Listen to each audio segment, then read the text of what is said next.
Hello YouTube, coucou les Endo Sisters, je suis très contente de vous retrouver pour cette vidéo, bienvenue sur ma chaîne. Si vous ne me connaissez pas, je suis Juliette, j'ai 40 ans et je souffre d'endométriose depuis l'âge de 14 ans. Waouh, ça fait un bail, je suis vieille.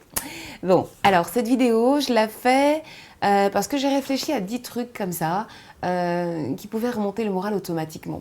Quand on est une endo-sister, on a souvent des coups de blues, on a souvent des moments où ça va pas, où on se dit qu'on se bat, qu'on s'accroche, mais que on n'arrivera jamais à guérir de cette maladie, on aura toujours des saignements, on aura toujours des douleurs. En fait, il faut choisir entre la peste et le choléra. C'est soit j'ai mes douleurs, soit je suis sous ménopause artificielle et j'ai des effets secondaires. Et même quand on essaye d'avoir une alimentation saine, de faire attention à ce qu'on boit, à ce qu'on mange, de faire du sport, d'éviter de manger sans gluten, sans produits laitiers, etc., ça reste quand même une contrainte. C'est une hygiène de vie au quotidien. Il faut tenir bon, c'est pas évident. Ok, donc ouais, il y a des moments où on a des coups de blues, il y a des moments où ça ne va pas, il y a des moments où on est complètement découragé et on a l'impression que notre entourage ne nous comprend pas, on a même l'impression d'être de trop, on a l'impression qu'on emmerde tout le monde avec notre maladie et on a l'impression qu'on se retrouve soi avec soi-même, voilà, sans plus savoir quoi faire. Donc les filles, dans ces moments-là, voici mon conseil numéro 1. Conseil numéro 1, écoutez de la musique. Ceux qui vous fait danser, ceux qui quand vous aviez 14, 15 ans, 20 ans, dès que vous l'écoutiez, waouh, peu importe ce que ce soit, du hard rock, du zouk, de la salsa, de la rumba, de la musique classique, du jazz, de la pop, Madonna, Vanessa Paradis, Sabrina, Kassav, j'en sais rien, moi, New Kids on the Block, Michael Jackson, Madonna, Whitney Houston, peu importe. L'essentiel, c'est que ce morceau vous fasse sourire, ce morceau vous fasse battre la mesure, même si vous êtes cloué au lit et que ça fait mal, mais au moins, vous allez penser à autre chose. Ce morceau va vous rappeler des souvenirs, déprimez pas, hein.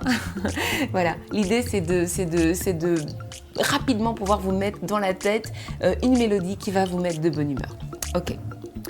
Conseil numéro 2. Respirez une huile essentielle que vous aimez. Si, comme moi, vous êtes très branché aromathérapie, vous avez plein d'huiles essentielles, choisissez celle qui vous plaît. Peu importe ses vertus, peu importe ce qu'elle fait, mais choisissez celle qui vous plaît et respirez-la. L'huile essentielle de rose de Damas, c'est waouh. Elle coûte un peu cher, mais c'est vraiment une très très bonne huile essentielle pour lutter en plus tout ce qui est trouble émotionnel. Vous avez aussi le petit grain bigarade qui peut vous aider. Moi j'aime juste l'eucalyptus radiata parce que c'est une huile que j'utilise beaucoup quand je fais du yoga avec mes élèves pour les exercices de respiration. Et donc en fait quand je sens l'eucalyptus radiata, ça me remet dans le contexte de la salle de yoga avec les ding ding ding, avec la statue du Bouddha, avec l'énergie de la salle et du coup ça m'apaise. Donc trouvez une huile essentielle qui vous apaise et sniffez-la. Conseil numéro 3. Manger du chocolat. Ouais, le chocolat noir, il y a du magnésium et puis ça fait plaisir. Et puis même si c'est pas du chocolat noir, c'est pas grave. Si c'est du Toblerone, si c'est un Mars, si c'est du chocolat avec des noisettes, avec des raisins, chocolat au lait, du chocolat blanc, du chocolat de chez Jeff de Bruges, peu importe, mangez du chocolat. J'ai jamais mangé du chocolat en pleurant, donc ça va vous redonner le sourire.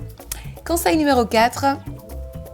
Pensez à des personnes inspirantes. On a toutes dans notre vie quelqu'un qui nous inspire. Ça peut être un chanteur, ça peut être un écrivain, ça peut être un acteur, ça peut être un philosophe.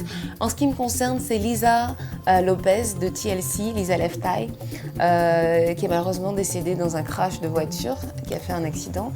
Et 30 jours avant cet accident-là, elle était partie dans la forêt en retraite au Honduras avec quelques personnes et elle s'est filmée pendant ces 30 jours.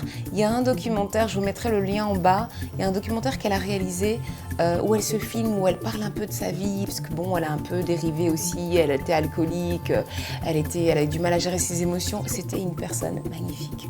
C'est vraiment pour moi quelqu'un d'extrêmement inspirant et quand je vais pas bien, je la regarde et je me dis, tu vois, prends exemple, voilà. Lisa Lopez, pour moi, c'est vraiment une personne magnifique. Et donc, quand on n'est pas bien, c'est bien de s'inspirer de personnes inspirantes, justement, pour aller mieux. De voir que on peut arriver à transformer les choses, on peut arriver à changer les choses. Il suffit d'y croire très fort et que oui, on peut être découragé, oui, ça peut ne pas aller. mais ça ne va pas durer. Et il ne tient qu'à nous que ça ne dure pas, même si c'est dur. Ok, conseil numéro 5, dans la même veine, aujourd'hui on a de la chance, on a les réseaux sociaux, on a YouTube, on a les vidéos, allez voir des vidéos inspirantes, allez voir des vidéos drôles. Moi quand je déprime, j'ai une sélection, j'ai une playlist dans mon profil YouTube de 4, 5, 6, 7 vidéos. Quand je les regarde, je pleure de rire et après ça va beaucoup mieux. Donc allez sur YouTube, regardez des bêtisiers, regardez les gens parler de la vie, regardez des handicapés, des personnes aveugles, des personnes qui ont tout perdu, vous expliquer comment de ça, elles sont arrivées là, comment en fait finalement cette chose qui était le truc le plus atroce de leur vie finalement s'est avéré être un véritable cadeau quand ils ont compris pourquoi c'était arrivé et combien ça leur avait permis de se dépasser et de se comprendre et de se connaître. Conseil numéro 6, appelez vos copines, les vraies copines, celles qui décrochent, quelle que soit l'heure, appelez-les. Je parle de ça, j'ai envie de pleurer parce que je sais à quel point c'est important. C'est important d'avoir des gens sur qui on peut compter. C'est important à 1h, 2h du matin de pouvoir prendre son téléphone en disant je ne vais pas bien, j'ai besoin de parler, j'ai besoin de toi, j'ai besoin que tu viennes. Moi j'ai des copines qui traversent la vie pour venir me voir. Quand mon homme n'est pas là, que je fais une crise d'endo, il est 2h du matin, elles m'amènent à l'hôpital. Elles sont là, elles me massent, elles me chauffent la bouillotte, elles me demandent ce que j'ai. C'est important. Appelez vos copines. Je suis sûre qu'il y a au moins une copine sur laquelle vous pouvez compter et ça va vous faire du bien de l'appeler. Conseil numéro 7, demandez à votre doudou de vous masser avec une huile qui sent très très bon. Prenez une douche, faites un gommage, épilez-vous. Déjà, normalement, ça devrait aller mieux au moment du gommage parce que quand vous allez vous frictionner, vous allez reprendre conscience de votre corps. Et allongez-vous, demandez à doudou de vous masser. Le massage, ça fait toujours du bien. Conseil numéro 8, faites une séance de relaxation, respiration. Je recommande toujours ça à mes patientes quand elles viennent me voir pour des consultations naturopathiques ou à mes élèves pendant les cours de yoga. Vous n'allez pas très bien, ok, fermez les yeux, concentrez-vous sur votre souffle. Prenez 10 longues respirations. J'inspire avec le nez, je gonfle le ventre. J'expire avec le nez, je vide le ventre. J'inspire, j'expire, j'inspire, j'expire. Faites le vide dans votre tête, focalisez-vous sur votre souffle. Au bout de 10 respirations, normalement, vous devrez aller mieux. Vous vous êtes oxygéné, ça devrait aller mieux.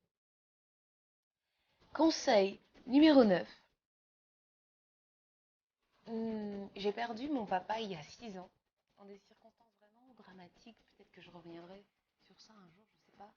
Mais c'était complètement inattendu, il n'était pas malade, c'était pas un accident. C'est vraiment des circonstances horribles. On pense toujours que ça n'arrive qu'aux autres et on se dit, ou alors ça n'arrive qu'au cinéma. Et je pense que je ne pensais pas m'en sortir, je ne pensais pas me relever de ça. Et avec le temps, avec la spiritualité, avec le yoga, avec voilà, la bonne humeur, avec l'optimisme, j'ai réussi à me dire qu'en fait, cette façon-là que mon papa avait eu de disparaître, c'était quelque part le plus beau cadeau qu'il m'avait donné.